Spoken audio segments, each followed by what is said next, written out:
কি হয়েছে ভাই আপনার? কি হয়েছে? ভাই কি কম দুঃখের কথা কোন এক ভদ্রলোকের আমারে মোবাইলে মেসেজ দিছে। মেসেজে বলতেছে ভাই আমার ছোট ভাই টাকা পাঠাইছিল বিকাশে, টাকাটা আপনার মোবাইলে চলে গেছে, আপনার বিকাশে চলে গেছে। তখন আমি বিকাশ চেক করলাম, চেক করে বললাম না আমার বিকাশে তো কোনো টাকা আসে নাই। 5-6 মিনিট পর আবার ফোন দিছে, তো ভাই আমি তো বিকাশে আপনার নামে এই নাম্বারে কমপ্লেন করে দিছি, তো আমার ভাই তো বলছে এই নাম্বারে টাকাটা গেছে, তো বিকাশ থেকে মনে হয় আপনারা ফোন দিতে পারে, তো আপনি বিকাশ থেকে ফোন দিলে আপনি একটু হ্যান্ডেল করে নিজের ভাবে। আমি সিম্পল ভাবে বিষয়টা নিছি, হতেও পারে।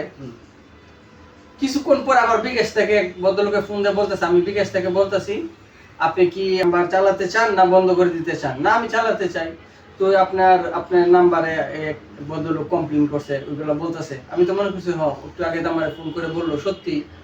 তারপরে বলতেছে তাহলে যদি চালাতে চান তাহলে আমি একটা কোড নাম্বার যাবে আপনার সিমে, ওই কোড নাম্বারটা আমার দেন। তখন আমার মাথায় টেনশন, আমার বাড়িতে টাকা পাঠাতে হবে পরিবারে। উনি আমার ফোন দিছে যে টাকা নাই, টাকা লাগবে। যখন আমি বিকাশে একটু প্রবলেম দিতেছে, আমি মনে করছি সত্যি। তখন আমি ওনারে কোড নাম্বার দিয়ে দিছি। কিছুক্ষণ পর আবার মেসেজ আসছে, আমার মোবাইলে টাকা ছিল, টাকা নাই। তারপর ওনারা আমি ফোন দিলাম, তারপর উনি বলতেছে আপনার টাকাটা তো বিকাশে এরকম এরকম এরকম হয়েছে, আপনি আটকায় রয়েছে, আপনি এই একটা বিকাশ নাম্বার, এই নাম্বারে আপনার টাকাটা দেন, আপনার এই নাম্বারে টাকাটা ঢুকান, টাকাটা ঢুকাইলে আপনার টাকাটা 1 লাখে পাওয়া যাবে। তখন ওনার কথা শুনে আমি যা বিকাশে আবার টাকা ঢুকাইছি, তখন আমার টাকা আসে নাই। তখন টাকা না নিতে পারে সচেতন হন।